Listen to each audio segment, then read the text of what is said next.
Hi అండి, అందరికీ నమస్కారం. Welcome to my YouTube channel. ఈ వీడియోలో ఎన్నికల కమిషనర్పై కోపంతో ఊగిపోయిన వైఎస్ జగన్మోహన్ రెడ్డి అండి. సో వివరాలు వీడియోలో తెలుసుకుందాం. వీడియో ఎక్కడ స్కిప్ చేయకుండా ఎండ్ వరకు చూసేయండి. అప్పుడే పూర్తి ఇన్ఫర్మేషన్ అర్థమవుతుంది. అలాగే వీడియో నచ్చినట్లయితే ఒక లైక్ చేయండి. ఇంకా సబ్స్క్రైబ్ చేసుకున్నట్లయితే మన ఛానల్ని సబ్స్క్రైబ్ చేసుకోవడం ద్వారా నేను చేసే ప్రతి ఒక్క వీడియో మీ వరకు రీచ్ అవుతుంది. ఇంకా ఆలస్యం చేయకుండా వివరాలకైతే వెళ్ళిపోదాం. సంక్షేమ పథకాలకు సంబంధించి డీజీటీ నేరుగా అర్హుల ఖాతాలో జమ చేయడానికి ఉద్దేశించిన నిధుల విడుదలపై హైకోర్టు ఆదేశాలైతే ఇచ్చిందండి. తర్వాత ఎన్నికల సంఘం ఏ అధికారంతో తిరిగి క్లారిఫికేషన్ అడిగింది అంటూ హైకోర్టు ప్రశ్నించింది. సో రిట్ అప్పీల్ చేయకుండా హైకోర్టు ఆదేశాలను ఈసీ ఏ విధంగా పక్కన పెడుతుంది? లా పట్ల ఈసీకి ఉన్న అవగాహన ఇదేనా? తెలంగాణలో అయితే రైతు భరోసాకు ఏ రకంగా అనుమతిని ఇచ్చారు?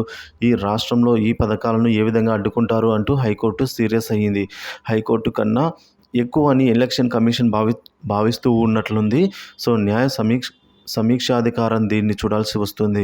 2019లో పసుపు కుంకుమ సహా ఇతర పథకాలకు అనుమతి ఇచ్చినప్పుడు అనుసరించిన కోడ్ నియమాలు ఇప్పుడు పాటించలేదని అయితే స్పష్టం అవుతోంది. అప్పుడు అమలవుతున్న పథకాల విషయంలో అనుసరించిన కోడ్ను ఇప్పుడు అనుసరించలేదని వెల్లడి అవుతోందని హైకోర్టు వ్యాఖ్యానించింది. డీబీటీ పథకాల కింద అయితే నిధుల విడుదలపై అప్పీలుకు వచ్చిన నవతరం పార్టీకి హైకోర్టు ప్రశ్నలు వేసింది. ఎన్నికల్లో అసలు నవతరం పార్టీ ఎన్ని చోట్ల పోటీ చేస్తోంది? గతంలో ఎన్ని చోట్ల పోటీ చేసింది అని ప్రశ్నించిందండి. సో అప్పీలు చేసిన లాయర్ల తీరు తీవ్ర దిగ్భ్రాంతంగా ఉందని వ్యాఖ్యానించింది డివిజన్ బెంచ్ అయితే.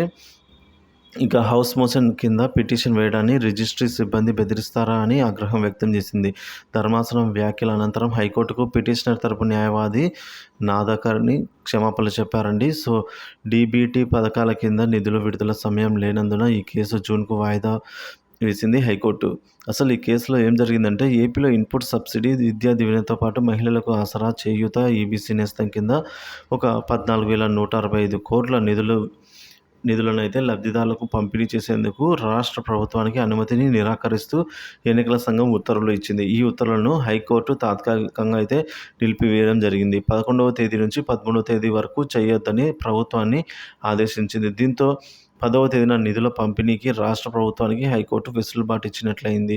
అయితే నిధుల పంపిణీకి సంబంధించి ఏ రకమైన ప్రచారాలు చేసుకోవద్దని అయితే రాష్ట్ర ప్రభుత్వానికి ఆదేశాలు జారీ చేసింది హైకోర్టు. సో ఇదే అండి జరిగింది. ఇప్పుడు ఈసీ ఏం చేసిందంటే, హైకోర్టు ఇచ్చిన ఆదేశాలను ఏపీ ఎన్నికల సంఘం పరిశీలించింది.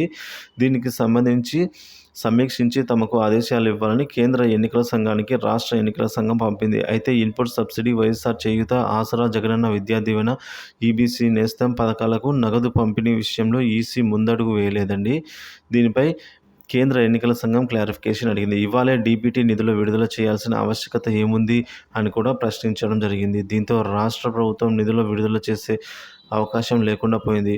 సో మళ్ళీ హైకోర్టు ముందుకు అయితే ఓవైపు డీబీటీ పంపిణీ నిలిచిపోయినట్టు ఇదే సమయంలో నవతరం పార్టీ పేరిట హైకోర్టులో ఒక పిటిషన్ దాఖలైందండి. ఈ పిటిషన్ విచారణ సందర్భంగా హైకోర్టు మొత్తం వ్యవహారాన్ని పరిశీలించింది.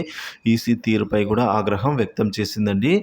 సో ఈ విధంగా అయితే ఎలక్షన్ కమిషన్పై అయితే ఈ విధంగా అయితే జగన్ కోపంతో ఉన్నారండి. సో ఎట్టకేలకు ఈ నిధుల పంపిణీకి అయితే అడ్డుకున్నట్టు అయింది. సో లబ్ధి చేకూరుద్దామని చూస్తే ఈ విధంగా అడ్డుకుంటారని అయితే జగన్ కోపంతో ఊపినట్టు సమాచారం. వివరాలు నచ్చినట్లయితే లైక్ చేయండి, షేర్ చేయండి. ఇలాంటి వీడియోస్ కోసం మన ఛానల్ సబ్స్క్రైబ్ చేసుకోండి. Thank you for watching this video.